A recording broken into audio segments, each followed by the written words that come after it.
첫 번째 본문 히브리서 13장 10절부터 16절을 저희들이 함께 한 목소리로 같이 봉독하시겠습니다. 우리에게 제단이 있는데 장막에서 섬기는 자들은 그 제단에서 먹을 권한이 없나니 이는 죄를 위한 짐승의 피는 대제사장이 가지고 성소에 들어가고 그 육체는 영문 밖에서 불사름이라.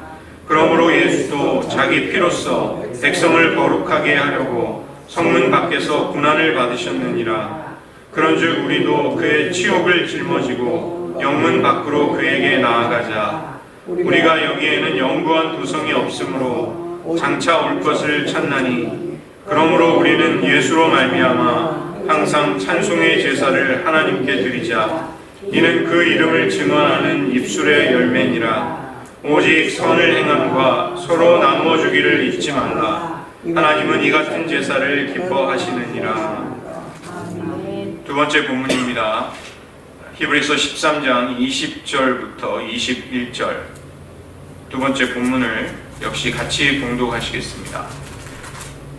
양들의 큰 목자이신 우리 주 예수를 영원한 언약의 피로 죽은 자 가운데서 이끌어내신 평강의 하나님이 모든 선한 일에 너희를 온전하게 하사 자기 뜻을 행하게 하시고 그 앞에 즐거운 것을 예수 그리스도로 말미암아 우리 가운데서 이루시기를 원하노라. 영광이 그에게 세세 무궁토록 있을지어다. 아멘. 같이 기도하시겠습니다. 하나님, 저희들 겨울부터 이제까지 히브리서를 함께 묵상하며 살펴보았습니다.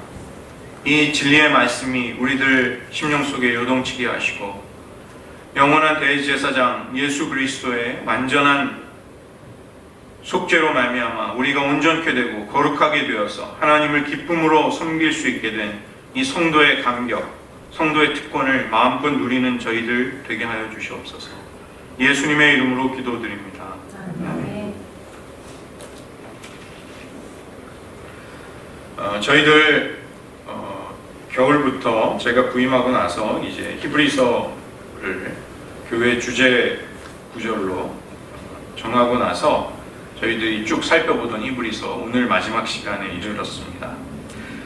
오늘 이 13장의 내용은 새 언약의 공동체가 복음을 따라 부르심에 합당하게 살아갈 때 어떻게 살아가는 삶이 그 복음에 부응하는 삶이 되는가, 하나님의 은혜에 우리가 순응하면서 산다는 것이 무엇인가, 이런 것들을 교훈하고 있습니다. 세계에서 가장 큰 나무로 알려진 레드우드라는 나무가 있는데 평균 높이가 112m라고 합니다. 그래서 이 나무는 뿌리에서부터 수분을 위에까지, 그 꼭대기까지 끌어올릴 수가 없다고 그래요. 그래서 이 나무는 안개를 흡수함으로써 그 수분을 자신의 몸에 간직하는 그런 생존의 비법을 터득하고 있다고 합니다. 뿌리는 무려 30m 이상 주변으로 뻗어 있기 때문에 바람과 홍수에도 그 거대한 그 부피를 잘 유지할 수가 있는 것이죠.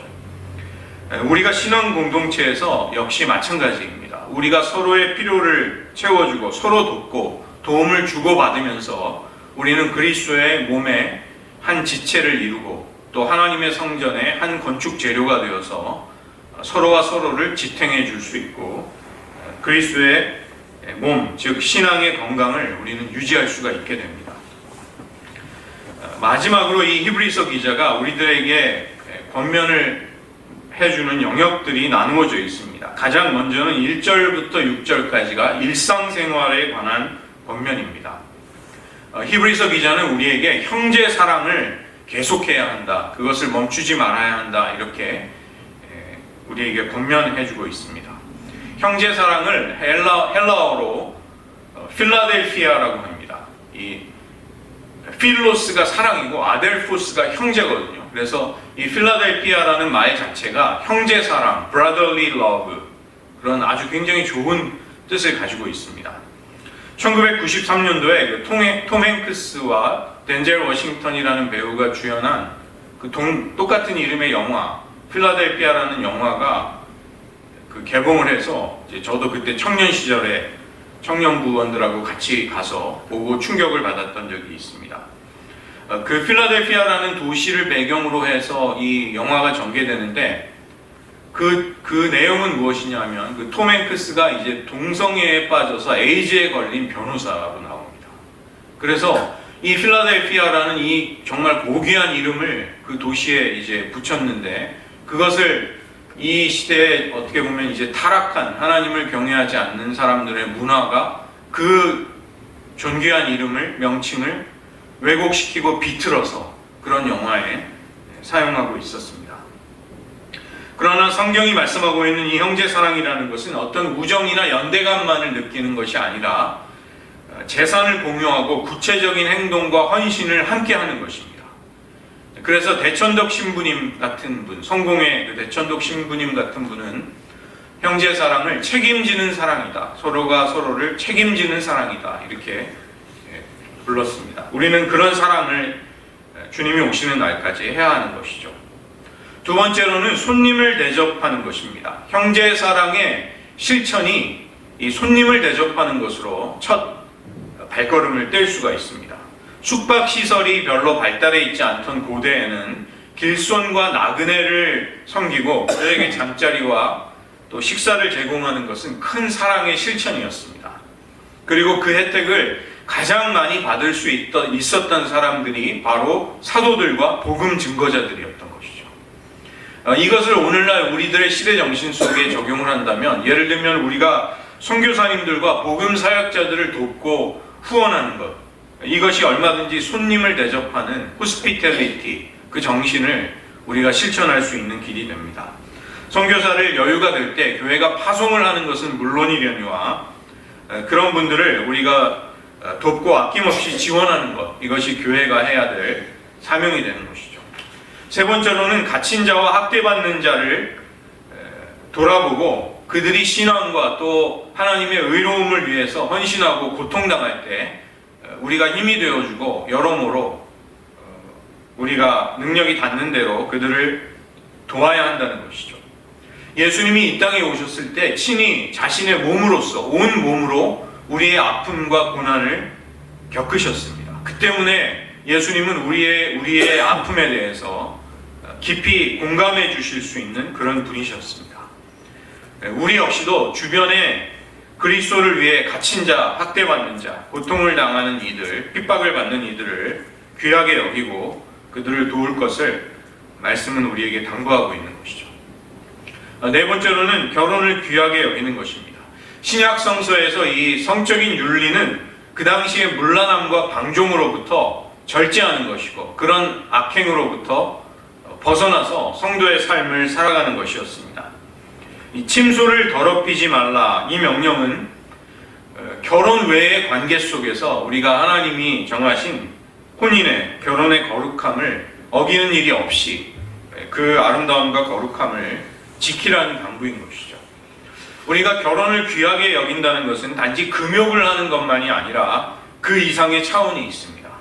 서로가 서로를, 배우자가 배우자를 서로 사랑하고 연합하고 하나가 되는 그런 결혼의 관계를 세우라. 그것을 위해 평생 수고하고 또 노력하라는 가르침입니다. 다섯 번째로 일상생활을 위한 교훈은 돈을 사랑하지 말라는 것입니다. 우리가 돈을 막 욕심을 내고 집착을 하고 더 심해지면 이제 돈을 의지하는 태도를 가진다는 것은 우리가 하나님을 향한 신뢰를 잃어버렸을 때 오는 병적인 증세, 병적인 징후라고 할 수 있습니다. 하나님을 궁극적인 우리 인생의 보호자와 공급자로 의지하면서 살아가지 못할 때 대부분의 사람들에게 돈이야말로 우리의 생존을 지켜줄 수 있을 것처럼 보이는 가장 안전한 보호 수단이 되는 것이죠. 하나님과 사람을 사랑하고 돈을 이용해야 하는데 이것이 이 아름다운 질서가 어긋나 버리게 됩니다. 그래서 돈을 사랑하고 하나님과 사랑을 이용하려는 자리로 왜곡된 신앙을 가지게 되면 그 자리에 떨어지게 되는 것입니다. 이 모순형용이라는 말이 있습니다. 그 말이 안 되는 표현, 예를 들면 둥근 삼각형, 이런 것은 말이 되지 않죠. 돈을 의지하는 그리스도인, 마찬가지로 모순형용입니다. 기쁨이 하나도 없고 언제나 우울한 그리스도인, 이런 말 역시 정말 모순되는 표현이죠. 경제적인 번영과 성공을 하나님의 복이라고 그렇게 쉽게 간주하기 전에 혹시 우리는 우리의 마음 깊은 곳에서 금송아지와 만몬을 숭배하고 있지 않은가, 그것을 성찰해야 하겠습니다. 하나님이 나에게 지금 주신 것, 내가 지금 하나님의 은혜로 소유하고 있는 것을 자족하면서 감사하면서 그렇게 매 순간을 하나님의 은혜의 선물을 누릴 수 있어야 한다는 것입니다.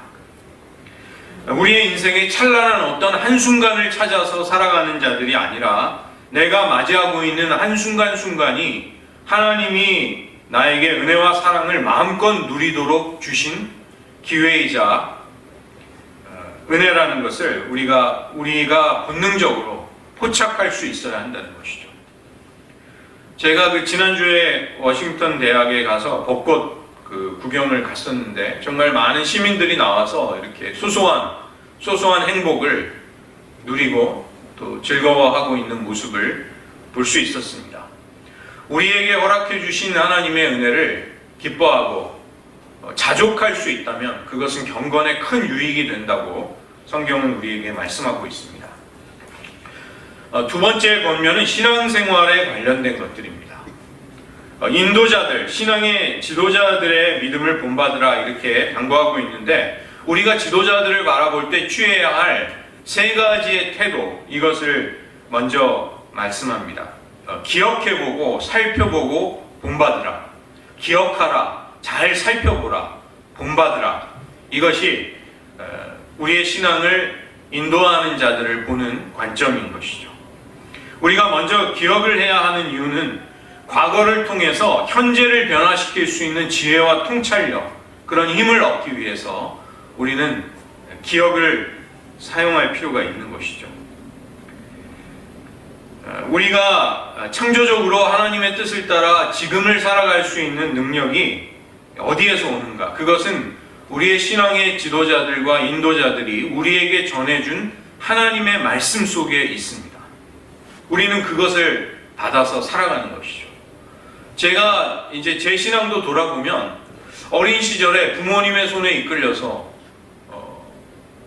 즐겁게 교회 생활하면서 거기서 배웠던 말씀들, 또 어떻게 하나님을 사랑하고 섬겨야 하는지, 교회가 얼마나 소중한지, 또 복음의 역사가 우리를 얼마나 풍요롭게 하는지, 그런 모든 것들을 우리의 신앙을 이끌어주고 우리의 걸음마를 도와주셨던 모든 분들을 통해서 우리는 얻게 되는 것이죠.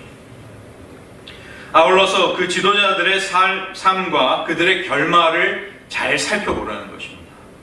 그리고 그들의 믿음이 하나님 앞에 신실하다면 그들의 그런 믿음을 잘 본받으라, 이렇게 당부하고 있습니다. 히브리서 기자는 그리스도께서 영원하시고 동일하신 분이시다, 변함이 없으시다는 진리를 바로 여기 이 지도자들에 대한 맥락 속에서 거기서 거론하고 있습니다. 지나간 세대의 지도자들, 그리고 현재의 지도자들을 우리가 기억하고 따라가야 할 때 우리는 예수님의 변함없으심, 예수님의 동일하심을 통해 그것을 바라보고 가늠해 보아야 한다는 것입니다. 두 번째로는 다른 교훈에 끌리지 말라는 것이죠. 예수님은 한결같고 어제나 오늘이나 영원토록 동일하십니다. 그렇기 때문에 우리가 그 그리스도의 한결같으심을 굳게 붙들 때 다른 교훈이 가지는 허망함, 그 거짓됨을 우리는 파악할 수 있게 됩니다. 거짓된 가르침은 사람들에게 아주 매력적인 다채로움으로, 아름다운 모습으로 다가가기도 합니다. 그러나 그런 것들을 예수님과 그분의 성품, 또 예수님의 변함없는 진리에 견주어 보아야만 하겠습니다. 하나님의 말씀이 하나님의 사랑과 거룩하심을 우리에게 끊임없이 알려주시고 깨닫게 해주시고 우리의 마음을 주장해가는 힘이 되도록 그렇게 하라는 당부입니다. 초대교회 교인들은 유대교의 음식과 절기를 지키고 율법을 준수하라는 그런 타협, 유혹을 많이 받았습니다. 십자가를 대신하는 인간의 의로움을 추구하도록 부추김을 당한 것이죠. 그리고 자기 주변을 둘러싸고 있는 그 우상 숭배의 문화에 휩싸여 있었습니다. 그 때문에 성도들은 다른 교훈에 끌리지 않으려는 영적인 싸움, 복음만을 지키려는 싸움, 예수님만을 오늘 장로님이 기도해 주셨듯이 십자가만을 붙들려는 영적인 전쟁을 해야만 했던 것이죠. 이렇게 우리의 마음을 지킨다는 것은 은혜로, 하나님의 은혜로 하는 것이지 우리가 어떤 음식의 규정을 지킨다고 할 수 있는 일이 아니라는 것입니다. 우리가 신앙생활을 할 때 무언가를 기계적으로 지키는 것, 그것을 원칙 삼아 굳게 지키는 것, 안 지키는 것보다 좋겠지만 우리가 무언가를 어떤 규칙과 수칙을 지키는 것이 그것이 우리의 경건에 궁극적인 영원한 유익이 되지는 않는 것입니다.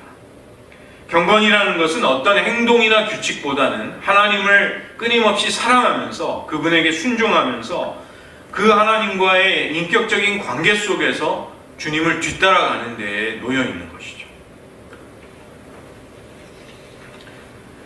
세 번째로 예수님이 영문 밖에서 고난을 당하신 것을 히브리서 기자는 우리들에게 주목하라고 말씀하고 있습니다. 이 히브리서 전체의 주제는 예수님을 깊이 바라보고 그분을 깊이 생각하는 것입니다. 우리의 믿는 도리의 사도시며 대제사장이신 예수님, 믿음의 주요 온전케 하시는 이인 예수님을 우리가 주목하고 믿음의 시야를 그분에게서 놓치지 않는 것이죠. 10절의 말씀을 보시면 우리에게 제단이 있다는 말씀이 나옵니다. 이것은 그리스도의 십자가의 죽음, 그리고 그것이 우리에게 가져온 새 언약을 가리키고 있습니다. 옛 언약과 장막, 이전의 제사제도, 또 불완전하고 한계를 가진 인간 제사장을 통해서가 아니라 완전한 영원한 대제사장이신 예수님의 자기 자신을 바치신 제사로 우리는 온전케 되었고 하나님 아버지의 임재 앞으로, 보좌 앞으로 나아갈 수 있는 길이 활짝 열리게 된 것입니다. 오늘 본문 11절의 말씀을 보시면 이것은 속죄일의 제의 규정, 속죄일을 어떻게 보내는가를 빗대어서 설명하는 것이죠. 이 속죄 제물의 피를 제단과 휘장 그리고 언약궤 위에 뿌렸습니다. 그렇지만 죽임을 당한 제물의 고기와 가죽과 똥은 진영 바깥으로 가지고 나가서 그것을 불살라야만 했던 것입니다. 레위기 16장 27절이 속죄 제물을 어떻게 처리해야 할지를 규정하고 있습니다. 예수님은 성소로 가지고 가셔야 할 그 피를 속죄 제물의 고기가 불살라지는 성문 밖에서 흘리셨습니다. 그 피는 자기의 백성을 거룩하게 하시기 위해서 예수님이 흘리신 주님의 보혈이었습니다. 예수님처럼 우리가 주님의 치욕을 짊어지고 영문 밖으로 그분에게로 간다는 것이 무엇일까요? 우리가 달려가야 할 영문 밖, 그것이 우리에게 있어서는 어디일까요? 예수님의 십자가 처형의 장소는 예루살렘 성내가 아니었습니다. 성문 밖이었던 것이죠.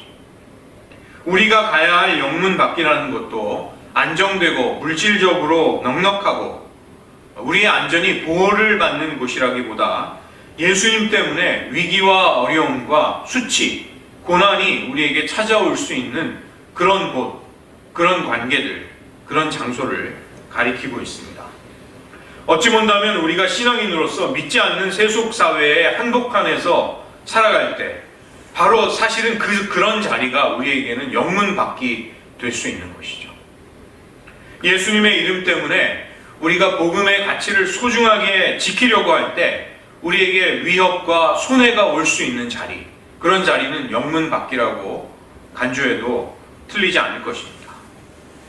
우리가 주님을 향한 사랑을 또 신앙의 아름다움을 붙들기 위해서 수치를 당하기도 하고 심한 경우 죽음까지도 당하는 그런 자리로 오늘날도 수많은 신앙인들이 가고 있는 것이죠. 그들은 영문 밖으로 예수님에게로 가고 있는 사람들입니다.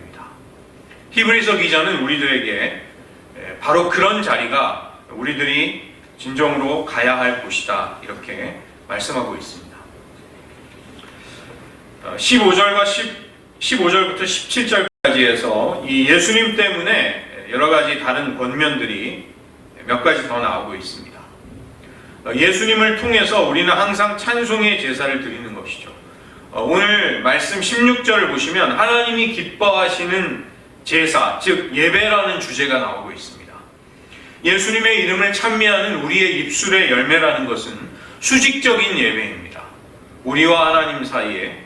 그러나 선을 행하고 서로 나누어 주는 것, 이것 역시도 히브리서 기자는 우리에게 수평적인 관계 속에서의 예배이다, 예배의 마음으로 해야 될 행위들이다, 이렇게 말씀하고 있습니다.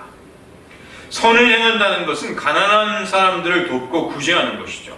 그 다음에 서로 나누어 준다고 번역이 된 이 말이 코이노니아입니다. 삼위일체 하나님, 성부와 성자와 성령 하나님이 서로 연합하셔서 서로를 사랑하시는 그 사랑을 코이노니아라고 부릅니다. 그 때문에 기독교 신앙은 처음부터, 이 본질부터가 공동체적인 성격을 가질 수밖에 없는 것이죠.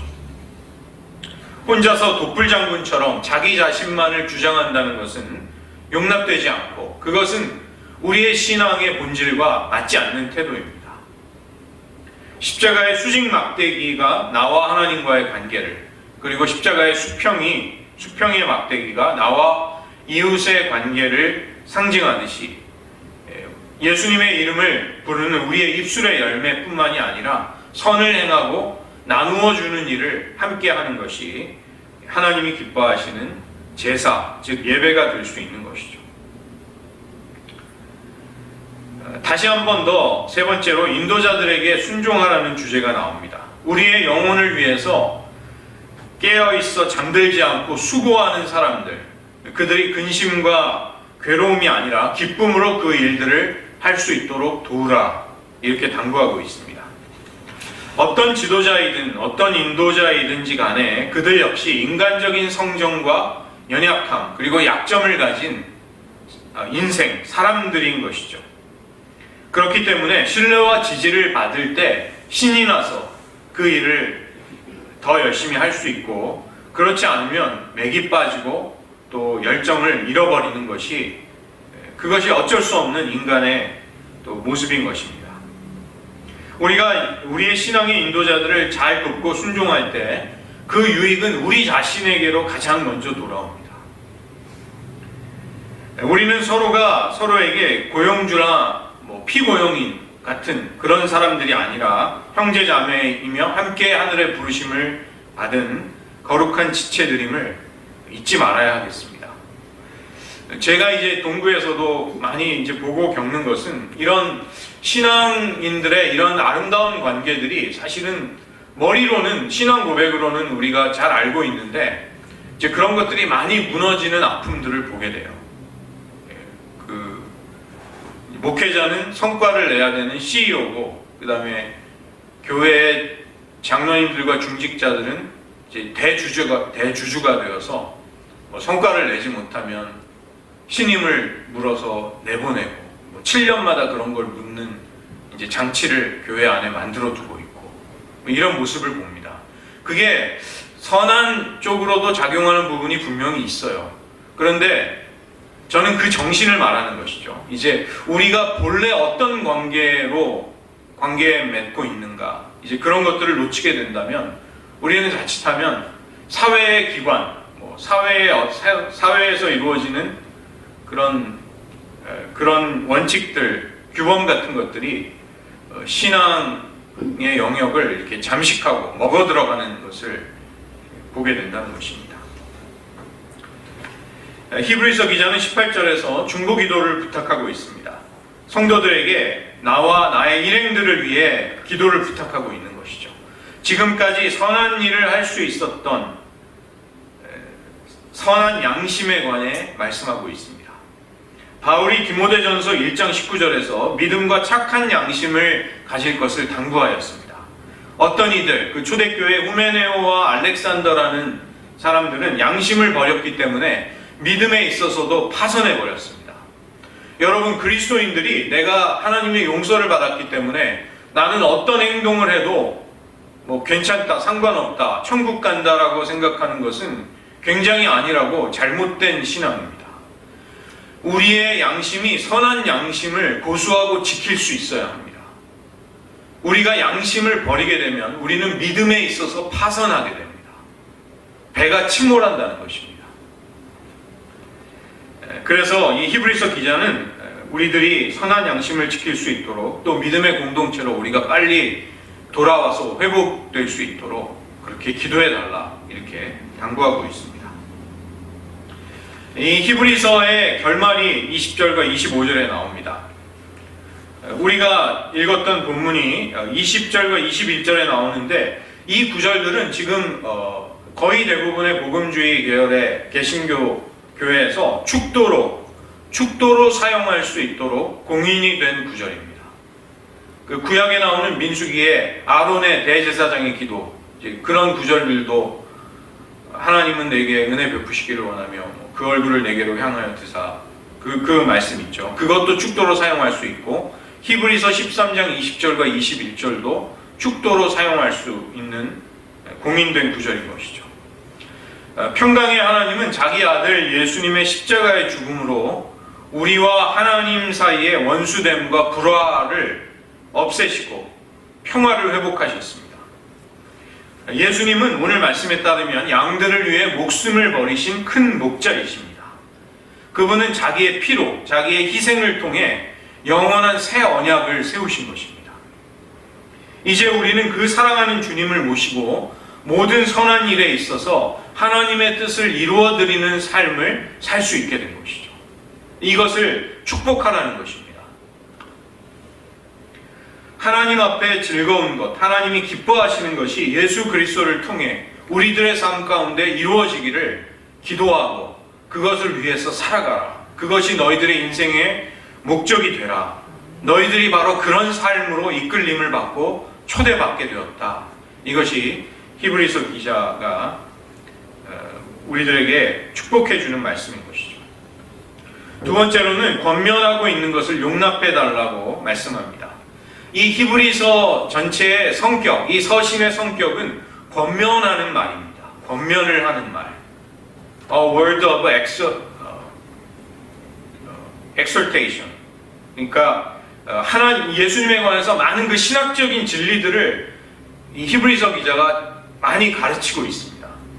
그렇게 하는 이유는 그런 깨달음을 통해서 우리가 복음의 진리를 따라 순종하고 그러한 아름다운 믿음을 실천하는 것이 가능해지기 때문에 그렇게 말씀하고 있는 것이죠. 이런 진리의 말씀, 우리에게 권면하고 당부하고 있는 말씀들은 우리가 그 길을, 주님의 길을 뒤따라가서 살도록 우리를 격려하고 있는 것입니다. 끝까지 만약 너희가 인내하며 신실할 수 있다면 하나님의 안식과 약속에 들어가는 자가 될 것이다. 이것이 히브리서의 권면인 것이죠. 마지막으로 히브리서 기자는 여행 계획을 밝히고 문안 안부를 전하고 있습니다. 이 히브리서 기자의 서신서, 이 서신을 받아서 읽고 있는 성도들은 이 서신서를 보낸 사람이 누구인지를 잘 알고 있었고, 그리고 디모데를 역시 잘 알고 있었습니다. 그래서 속히 만나기를 원하면서 성도들에게 문안하고 인사를 나누고 있는 것이죠. 우리는 히브리서 전체를 살펴보면서 결론에 도달하게 된 것입니다. 말씀 속에서 우리의 부르심, 우리의 소명, 그리고 주님을 뒤따르는 것이 무엇인가를 우리는 깨닫게 된 것이죠. 예수님은 우리를 사랑과 환대하는 삶, 다른 이들을 환영하고 돌보고 접대하고 대접하는 삶으로 부르셨습니다. 그리고 주님을 뒤따라가면서 그분을 닮아갈 것을 우리에게 요구하고 계십니다. 그것을 우리에게 실천하라고 우리들 손에 그냥 맡겨두신 것이 아니라 오늘 말씀에 따르면 예수님은 자기의 피로써 우리를, 자신의 백성을 거룩하게 하시기 위해서 고난을 받으셨다고 말씀하고 있는 것이죠. 주님처럼 우리 역시 고난과 섬김의 자리로 가라. 그것이 성도가 추구해야 할, 지향해야 할 곳이다. 이렇게 우리의 소명을 말씀하고 있는 것입니다. 오늘 이 시간 저희들 함께 말씀을 의지해서 기도하기를 원합니다. 예수님은 화려한 왕궁이나 번화한 거리가 아니라 순환을 당하시는 성문 밖으로 이끌려 가셔서 거기에서 그분의 생애를 마치셨습니다. 그리고 오늘 히브리서는 우리에게도 영문 밖으로 갈 것을 당부하고 있습니다. 우리가 가야 하는 그 영문 밖은 바로 주님을 뵙게 되는 곳이고 주님과 가장 깊은 사랑의 교제를 나누게 될 수 있는 곳인 것이죠. 이 시간 저희들 기도할 것은 주님, 저를 부르신 자리에서 또 우리 교회를 부르신 그 부르심에 대해서 순종하며 응답할 수 있게 하소서. 우리가 주님을 사랑하기 때문에 때로 주님의 치욕을 짊어지기도 하고 손해를 당하기도 하는 그런 자리야말로 영문 밖이야말로 가장 영광스럽고 소중하다는 것을 우리는 잊지 말아야 하겠습니다. 주님, 저희들 장차 주님 앞에서 칭찬과 인정을 받을 수 있는 그런 장소, 영문 밖을 소중하게 여기고 주님처럼 그런 자리로 나아가게 하소서. 우리가 그런 소명에 응답하게 하소서. 함께 잠시 기도하시겠습니다. 하나님 아버지, 저희들 히브리서를 2개월여에 걸쳐서 묵상하며 나아오고 있습니다. 하나님, 주님께서 영문 밖으로 우리를 위해 자기 피로 우리를 거룩하게 하시기 위해 고난받으시며 우리에게도 그런 자리로 영문 밖으로 갈 것을 당부하고 계십니다. 하나님, 우리의 소명이 무엇인지를 다시금 가늠해 그리스도의 몸으로 부르신 그 부르심이 어디에 놓여 있는지를 저희들 깨닫고 그것을 순종할 수 있는 자들이 되기를 원합니다. 우리가 화려하고 안전하고 나를 번성케 하고 나의 자아를 자랑스럽게 하는 자리만을 추구하는 것이 아니라 주님을 사랑하기 때문에 주님의 이름 때문에 치욕과 고통과 손해를 그것까지도 짊어질 수 있는 자리로 나아가는 것이 우리의 부르심이라는 것을 잊지 않게 도와주시옵소서. 두 번째로 한 가지 더 기도하겠습니다. 평강의 하나님은 양들의 큰 목자가 되시는 예수님의 피로 아들의 희생으로 영원한 언약을 보증해 주셨습니다. 바로 그 예수님을 죽음에서 일으키셔서 영화로운 자리로 이끄신 하나님은 이제 자기의 기쁘신 뜻을 예수님 안에서 우리를 통해 이루기를 원하십니다. 우리는 서로를 이런 진리의 말씀으로 축복하며 송축할 수 있는 것이죠. 우리가 서로를 위해 기도하면서 협력해야 하는 목표가 비로소 생긴 것입니다. 우리를 인도하는 지도자들, 그들이 선한 양심을 가지고 성령의 능력으로 성도들을 위해 깨어 경성하면서 마치 자기 영혼을 위해 수고하듯이 일할 수 있으려면 우리는 그들을 위한 기도가 필요한 것입니다. 성도들이 서로를 위해 섬기고 또 코이노니아를 나누어야 하겠습니다. 내가 받은 은사, 내가 받은 은혜, 내가 남들보다 더 가진 재능과 여력이 있다면 그것을 사랑의 나눔의 자리에 쓰라는 것입니다.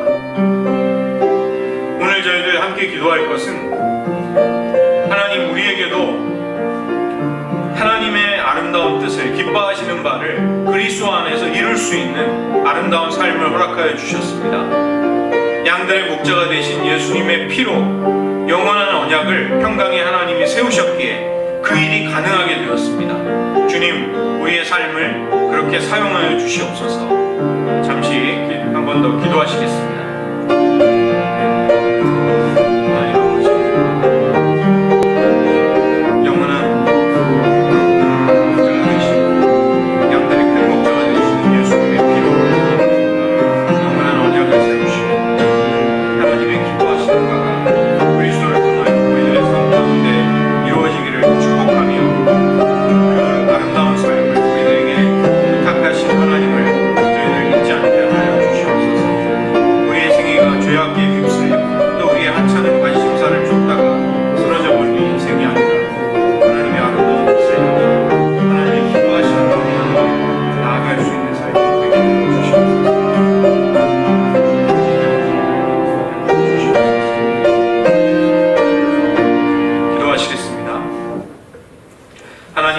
저희들 2개월여의 시간을 통해서 히브리서를 함께 나누며 묵상해 보았습니다.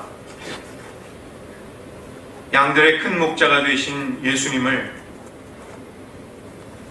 그분의 피 흘리시는 희생과 십자가 죽음을 통해 우리를 위해 내어주시고 그 그를 통해 세워진 영원한 새 언약 안에서 우리에게 하나님과의 사랑의 교제를 마음껏 누릴 수 있는 놀라운 은총의 삶을 허락하여 주셨음을 감사드립니다. 하나님, 우리들 이제 주님이 부르시는 그날까지 우리의 인생이 죄악 가운데 방황하거나 우리의 하찮은 관심사를 쫓아가는 삶이 아니요 하나님의 기쁘신 뜻이 예수 그리스도 안에서 우리들의 섬김과 순종과 인내와 헌신 속에 이루어지는 아름다운 삶이 되게 하여 주시옵소서. 우리가 화려한 왕궁이나 안전한 자리, 또 부자들이 잔치를 하는 자리를 쫓아가는 자들이 아니라 우리는 도리어 주님을 따라 영문 밖으로 주님의 수치를 짊어지고 주님의 이름을 위해 고난과 어려움과 때로는 죽음까지도 당해야 하는 그런 자리로 부르심을 받았음을 깨달으며 우리들 평생에 영문 밖으로 나아가 주님과 아름다운 교제를 나누는 삶이 되게 하여 주시옵소서. 모든 말씀 예수님의 이름으로 기도드립니다. 아멘.